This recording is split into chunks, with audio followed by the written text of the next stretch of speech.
ತೀವ್ರಗೊಂಡಿರುವಂತದ್ದು ಪಂಚಮಸಾಲಿ ಮೀಸಲಾತಿಯ ಕಿಚ್ಚು ಸುವರ್ಣಸೌಧಕ್ಕೆ ಮುತ್ತಿಗೆ ಹಾಕುವಂತ ಪ್ರಯತ್ನವನ್ನ ಮಾಡಲಾಗಿದೆ. ಈ ಸಂದರ್ಭದಲ್ಲಿ ಲಾಠಿ ಚಾರ್ಜ್ ಅನ್ನ ಕೂಡ ಮಾಡಲಾಯಿತು.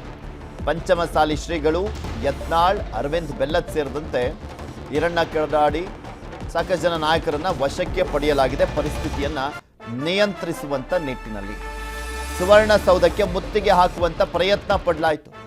ನಮಗೆ ಮೀಸಲಾತಿ ಕೊಡಬೇಕು, ಮೀಸಲಾತಿ ಕೊಡುವಂತ ನಿಟ್ಟಿನಲ್ಲಿ ಭರವಸೆ ಕೊಡಬೇಕು. ಅಥವಾ ಕಾಶ್ಮೀರ ಮತ್ತು ಬಿಹಾರದಲ್ಲಿದ್ದವು ಇವತ್ತಿನವರೆಗೂ ನಮ್ಮ ಮೀಸಲಾತಿ ಹೋರಾಟಕ್ಕೆ ಇಂತಹ ಒಂದು ಕೆಟ್ಟ ಕೆಲಸವನ್ನು ಸರ್ಕಾರ ಮಾಡಿದ್ದಿಲ್ಲ.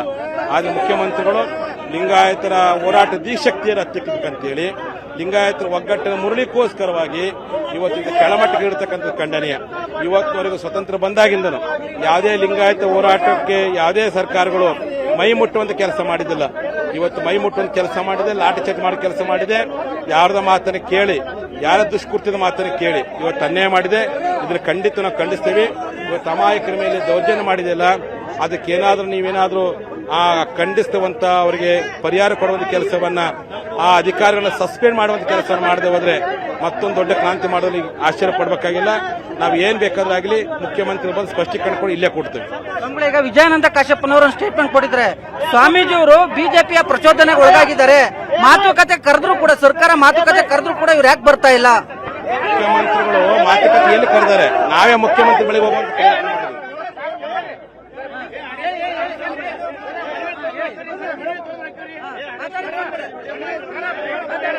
ನೋಡ್ರಿ.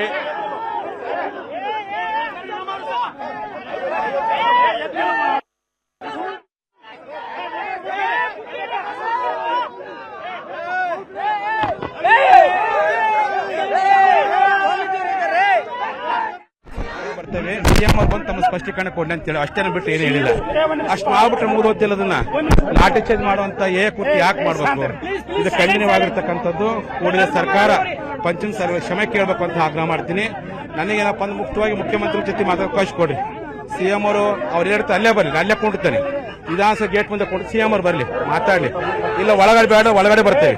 ಸಿಎಂ ಅವ್ರನ್ನ ಅಹವಾಲನ್ನು ಕೇಳಿ ನ್ಯಾಯ ಕೊಡೋ ಕೆಲಸ ಮಾಡಿ ಹೊರತು ನಮ್ಮ ಸಮುದಾಯದ ರೈತರ ಮೇಲೆ, ವಕೀಲರ ಮೇಲೆ ಅಲ್ಲೇ ಮಾಡುವಂತ ಪ್ರಯತ್ನ ಮಾಡಕ್ ಹೋಗ್ಬೇಡ್ರಿ. ನಿಮಗೆ ಇವತ್ತಿನ ಬೇಡಿಕೆ ಇದ್ದೇನು ಅಂತ ನಮಗೆ 2A ಮೀಸಲಾತಿ ತಕ್ಕೊತ್ತಾಯಕ್ಕೆ ರಾಜ್ಯ ಸರ್ಕಾರ ಸ್ಪಂದನೆ ಮಾಡಿಲ್ಲ. ಒಂದು ಸಿಎಂ ಅವ್ರು ಬಂದು ವೇದಿಕೆ ಬಂದು ಒಂದು ಭರವಸೆ ಕೊಡ್ಲಿ ಅಂತ ಮನವಿ ಮಾಡ್ಕೊಂಡ್ವಿ. ಏನು ಸ್ಪಂದನೆ ಮಾಡಿಲ್ಲ.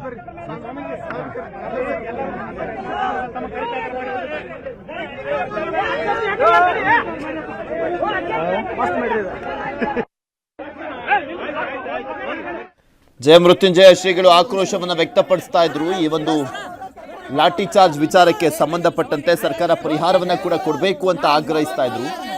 ನಮ್ಮವರೇ ಕೆಲವರು ಕುಮ್ಮಕ್ಕನ್ನ ಕೊಟ್ಟಿದ್ದಾರೆ, ಈ ಕಾರಣಕ್ಕೋಸ್ಕರ ಈ ರೀತಿಯಾದಂಥ ಘಟನೆ ಆಗಿರುವಂಥದ್ದು. ಸರ್ಕಾರ ಈ ರೀತಿಯಾಗಿ ನಿರ್ಧಾರ ಮಾಡುತ್ತೆ ಅಂತ ಅಂದ್ಕೊಂಡಿರಲಿಲ್ಲ ಅಂತ ಕೂಡ ಜಯಮೃತ್ಯುಂಜಯ ಶ್ರೀಗಳು ಆಕ್ರೋಶವನ್ನ ವ್ಯಕ್ತಪಡಿಸ್ತಾ ಇದ್ರು. ನಮಗೊಂದು ಭೇಟಿಗೆ ಅವಕಾಶ ಕೊಡಿಸಿ ಮುಖ್ಯಮಂತ್ರಿಗಳ ಹತ್ರ, ಇದೆಲ್ಲವೂ ಕೂಡ ನಾವು ವಾಪಸ್ ತಗೊಳ್ತೀವಿ, ಒಂದು ಭರವಸೆಯನ್ನು ಕೊಡಲಿ ಅಂತ ಹೇಳ್ತಾ ಇದ್ರು ಜಯಮೃತ್ಯುಂಜಯ ಶ್ರೀಗಳು. ಸೊ ಹೀಗಾಗಿ ಮುಖ್ಯಮಂತ್ರಿಗಳು ಭೇಟಿಗೆ ಈಗ ಇದಾರಾ ಇಲ್ವಾ ಅದು ಪ್ರಶ್ನೆ ಅಲ್ವಾ? ಮುಖ್ಯಮಂತ್ರಿಗಳೇ ಇಲ್ಲ ಅಲ್ಲಿ.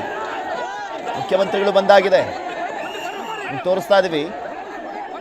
ಅಲ್ಲಿ SP ಇರುವಂಥದ್ದು, ಬೆಳಗಾವಿಯ SP ಭೀಮಶಂಕರ್ ಗುಳೇದಿದ್ದಾರೆ. SP ದರ್ಜೆಯ ಸಾಕಷ್ಟು ಜನ ಅಧಿಕಾರಿಗಳು ಇರುವಂಥದ್ದು. ಅವ್ರನ್ನೆಲ್ಲರನ್ನೂ ಕೂಡ ಅಲ್ಲಿ ಭದ್ರತೆಗೆ ಅಂತ ಯೋಜನೆ ಮಾಡಲಾಗಿದೆ. ADGP ಇದ್ದಾರೆ, ಹಿತೇಂದ್ರ ಅವರು ADGP ಅವರು. ಕೆಲವರಿಗೆ ಏಟಾಗಿದೆ, ಅವರನ್ನು ಆಂಬ್ಯುಲೆನ್ಸ್ ಮುಖಾಂತರ ಆಸ್ಪತ್ರೆಗೆ ಕರೆದುಕೊಂಡು ಹೋಗಲಾಯಿತು. ಇನ್ನೊಂದು ಕಡೆ ನಿಮಗೆ ತೋರಿಸ್ತಾ ಇದೀವಿ ನೋಡಿ ಈ ದೃಶ್ಯಾವಳಿಗಳಲ್ಲಿ.